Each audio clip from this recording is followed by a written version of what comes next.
When I finally learned detachment, it didn't make me heartless, it made me selfish, but it definitely made me this person who is well respected, and it definitely made me this person who loves themselves. So for a long time, we were taught that detachment is just moving away, being cold, being rude, or just not caring, but that is not true.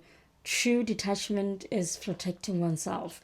True detachment is not like you stop caring. You care enough, but you care even more for yourself. True detachment that I learned meant that I wasn't corroding myself. I wasn't being selfless at the expense of my peace. I was being selfish when I needed to, but at the end of the day, I made sure that my cup was full so that I could pour out to other people. We need to reframe detachment a bit, because detachment has been labeled as one of those things that is bad, like you're giving up, you're cold, you're rude. No. Detachment is healing yourself. You need to understand that the idea you have of detachment sometimes might not be the real thing. So, real detachment is not emotional shutdown, coldness, or negative. Real detachment is emotional clarity. Detachment happens when your self respect becomes quite louder than your fear of losing people. So here's the reason why we struggle to detach easily. We human beings are wired in a way that we are hopeful beings. We always hope for the best. We always believe if we try again, if I explain a bit more, if I become more polite to this person, they'll be better. It's unfortunate that we are wired in such a way that we see potential. We are wired in such a way that we give second chances. The problem is that you giving second chances comes at the expense of your peace. Sometimes you seeing potential comes at the expense of you putting yourself back, cutting yourself on self-love, and just being attached to this person who eats away from you. Here's the truth, that understanding somebody else's pain doesn't mean tolerating being hurt by them. There's a big difference there. Let me tell you a true story of my self-betrayal. So back when I was in university, I dated this particular guy. Now that relationship wasn't bad enough for me to leave, but at the same time, there was nothing good there for me to stay, because I knew exactly what I wanted, but I betrayed myself because I wanted to explain their behavior. I wanted to control their behavior. I wanted to control how they feel about me. And I certainly wanted to guide the relationship and shape and mold it in a way that I believed it should be. So this is what happened. This person was a person who would call you on Friday, disappear, come back on Sunday, and have a list of all explanations and excuses about my battery died, I couldn't text you, I was with my mom, I went to the farm, there wasn't any network, and I used to understand. I used to say, no, I shouldn't throw tantrums. I shouldn't make noise about this. I should be understanding. And you know what? I was understanding because I was feeding into the idea of what this could become, not what this is. That relationship was so stressful and so toxic. He was somebody who would say, prepare yourself, I'm coming to take you out for a date, and then they don't come. And literally no explanation, nothing. After 2 days, they come back and say, oh, I had an emergency, something happened, and I couldn't come. And then the betrayal came when I explained their behavior. The betrayal came when I wanted to fix this and put it in a certain shape and say, at least he comes to see me. Then I realized that my body, my nerves, my nervous system, and my mind were addicted to this emotional abuse. My entire being was addicted to the idea of what this could become, not what this is, what this could become. Then I realized that I was in the process of slowly betraying myself. Then one day I asked myself, why am I here? What exactly do I want? When I visited myself, sat with myself enough, and I asked myself, what am I going to do? I'm so used to eating lunch with this person. I'm so used to studying with this person. I'm so used to talking to this person on the phone. What is next for me? That is when I realized that I was clingy. I needed to detach. That's when I realized that I was in a situation that's very sticky. And most of you are in relationships and friendships where no one is giving you anything you deserve, but you're still there. The truth is that you are addicted to the idea of what this could become. You framed it in your mind already about what you want it to be, but it's not. And honestly, you cannot control somebody's behavior. You cannot control somebody's mind. You cannot control somebody's actions. And you certainly cannot influence how somebody feels about you. 2026, we are living relationships and friendships that are draining us. Let's make a pact. Pinky promise, we are doing that. And we're going to stop asking, why is this person like this? What is wrong with me? We are certainly going to ask, why am I still here? Do I want this? No. So leave. So we're going to believe it. I want you to get something right. Detachment is not an action, it's a decision. It's not just you saying we're leaving and then that's it, you're detaching. Detachment is not that simple. It starts with a decision. The base of this is you deciding to stop negotiating with reality, because the reality is right in front of you. You are addicted to this toxic environment, to this toxic person, to this toxic workplace. Why am I still there? Not why is the workplace like this? And then the decision comes when you say, I am leaving. And that's where the process starts. And that is your first win. Once you've taken a decision that you're going to detach, you don't do those things where you say you want closure. You don't sit down into those conversations where you say, why did you act like this? Why did you treat me like this? I want to understand why this boy treats me like this. No. Detachment says, if you show me who you are, I believe you.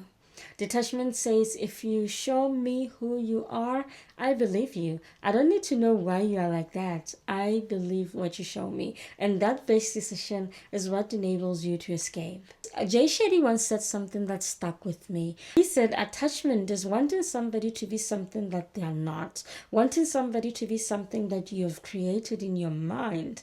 Now, he also says detachment is allowing a person to be who they are and choosing yourself in the process. Now, the decision is to choose yourself. That's the first thing you need to do. When I was learning the art of detachment, I even went on further to learn about the nervous system. I went on to try to understand what happens with attachment, what happens with detachment, what is this addiction type of feeling. And guess what? I noticed that attachment, most of it, is not really an addiction in its sort. It's just anxiety. It's your nervous system framing anxiety in the form of addiction. You feel like there is no life without that person. You feel like there is no tomorrow without that person. And it feels like you're addicted to that person. You are addicted into the illusion you have in your mind. And you are anxious of the outcome of what could become when that person leaves you. And honestly, look at it this way. The body or you don't get addicted to that person. You get addicted to the feeling that you have when you're with that person or the feeling that they give you. So your body firstly gets addicted to the uncertainty, the waiting, how it makes you feel when they don't call. It's like you could pull your hair or bite your tongue. The body just gets addicted to that high, that low. When they're with you, you are so high, you're so happy. When they are not here, you are so low, so stressed, crying. The body just gets addicted to that feeling. Now, detachment means coming in and choosing calm over chemistry, choosing yourself over the chaos, and stopping yourself from getting addicted to the chaos even further. Because most of the time, you guys, we are addicted to the chaos. We are not addicted to the calm, the chemistry, or the good times. That is why people say bad boys are the best. Because good girls get addicted to the chaos that bad boys bring. That uncertainty, that living on the edge is sometimes what you're just addicted to. Now, detachment means you choosing peace, calm, tranquility, and allowing yourself to choose yourself, not that chaos nonsense. Do you know that season after a breakup, you start feeling like you can't breathe, you start crying, you start feeling like you missed the other person, you start feeling like life was much better, you were not bored, you had company, you had somebody stressing you out. Let me break the news to you. You don't miss that person, you are bored. And honestly, the feeling that makes you want to yearn more of them, you know what they say, distance makes the heart grow fonder. And you know what they say, when you remove somebody from the space, you miss them even more. That is just the feeling that druggies get. When you take away drugs from them, as time goes on, they yearn for drugs even more, just like you miss food that is not in your kitchen even more, and the edge to go get a takeaway just increases. So let me tell you, you just bought, you don't need to call that person, you don't need to text that person. Occupy your space. Now with detaching comes with replacement. You need to replace with activity, meaning that if you've been going to Turner's or drinking Friday nights with your guy, you can't stay home and just be sitting there waiting for them or crying after a breakup. You need to find something to do on that Friday night. And I know that at the beginning counts feel boring, but you know what? It's just your body addicted to chaos. When healing starts getting in, you'll feel that healing is steady. Healing is not loud. Healing is calm.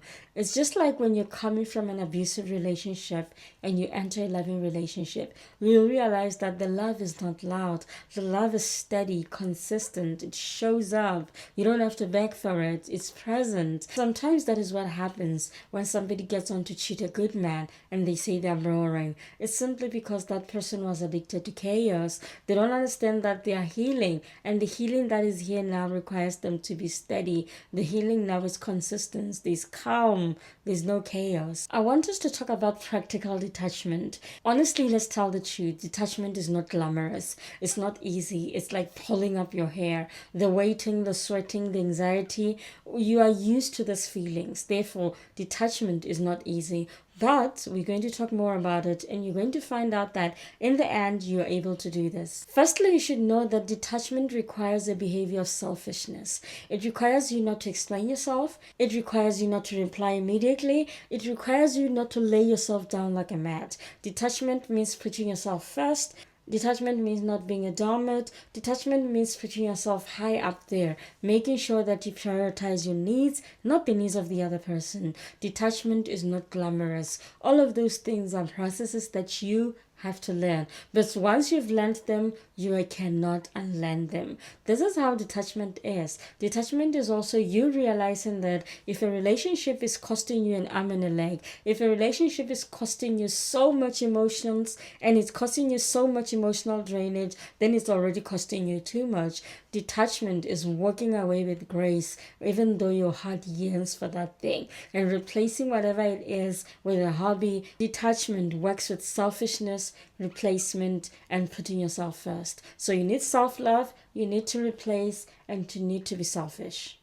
I love Mel Robbins because she preaches a very interesting concept. She wrote a book called Let Them. In that book, she says when people show you who they are, let them. If people act somehow, let them. In that book, she says you cannot control an adult, how an adult thinks. If an adult comes to see you, you can control yourself. That is why I say it requires you to be selfish. It requires you to put yourself first, because you can control only things that go on inside you. So if you get time, check on that book. It's going to teach you how to detach as well. Let's be honest, detachment is messy, detachment is difficult, it's grieving. Why? Because you are grieving the part of you that you were when you tolerated nonsense. You are grieving the part of you that you were when you're with them. Now, when you are entering a new phase, it's difficult for you to separate that part of yourself from the part of that you are becoming. And while you grieve the version of you that tolerated less, I want you to understand why you are doing this. You are doing this because you love yourself so much, you've discovered yourself, and you are not going back there. I want you to understand that detachment, you do it for yourself. Detachment, becoming a person who is selfish, becoming a person who favors themselves, becoming a person who loves themselves, this is like a bank. It's going to take care of you in the future, and you're going to thank yourself. With myself, once I mastered the art of detachment, once I replaced my life with activities, once I stopped waiting around for a phone call and I started reading, I started taking up hobbies like exercising, I started going to Pilates class, I started reading important books, I started journaling, I started going to the gym. Once I started doing all those things, you won't believe me, my life became even better. And people started wanting to come back into my life. But one thing about detaching, it upgrades your friendship cycle. It doesn't degrade it, it doesn't shrink it, it upgrades it. Because non-sexual people, they leave. People that are full of nonsense, they understand this is not their place. They live your life. And people that understand your value, they directly walk into your life. Once you detach, you should understand this is an upgrade. So you don't need closure because the behavior of those people was closure enough. And you don't need closure because in detachment, we do not do closure. We do not go back to those decisions because the version of us that was clingy, the version of us that was attached, it's dead. We grieve it with grace, replace it with activities, and we move on. And I want you to understand that some relationships don't end with a conversation. They end with a quiet decision to detach, love yourself, and put yourself first. I love detachment. I speak with so much passion about detachment because it taught me so many powerful lessons. And one of the most powerful lessons I learned here was that I don't need to do anything to be worthy. I was born worthy. Why do you think when I was born I cried for milk? I didn't have to do anything to earn the milk. I was given milk because I was worthy. I deserved it at that point. Just like myself, just like yourself. You deserve love, respect. You deserve a healthy relationship. Without you doing anything, without you laying yourself on the floor, without you overstretching, overspending, proving yourself to anybody, no. You are worthy. Detachment is one of those things that teach you that you do not have to measure your worth by what you do. Your worth has nothing to do with how much you overextend. And one last thing that I want you to appreciate is that detachment makes you magnetic. Detachment makes you this person whom people are drawn to. People of value, not just junky people. Honestly, if somebody had told me this, I would have never become this attached, clingy person. When you detach, you become magnetic because you don't even negotiate your worth. You don't even ask people to choose you. You don't ask people to invite you. You sit back and let people decide if they want to invite you or not. You sit back and you allow people to reveal themselves without your interference, without you trying to reason why people behave the way they behave. When you are detached, you regulate your nervous system. You don't take decisions because of how you feel. You don't take decisions because you miss company. Once you are detached, whether you miss company or not, you know we don't text, you know we don't call, you know we don't respond. Detached people are calm, self-loving, they are dignified, and they've got integrity. Detach, you will earn people's respect. I can promise you that. If this spoke with you, I don't want you to rush to do anything. I don't want you to be under pressure, but I want you to sit with this. I want you to listen to it while you're driving, listen to it again, and try to put this and some of my experiences right into your life. You will understand that you are about to step into your next level. And if you're in your season of detaching, you're not losing love, you're not losing friends, you're simply healing. You are detaching from things that shouldn't be in your life, and you will gain things that should be in your life. Leave me your likes, your comments, don't forget to subscribe, and let's dive into this conversation because detachment is something that is so needed, yet people don't talk about it. Bye, bestie!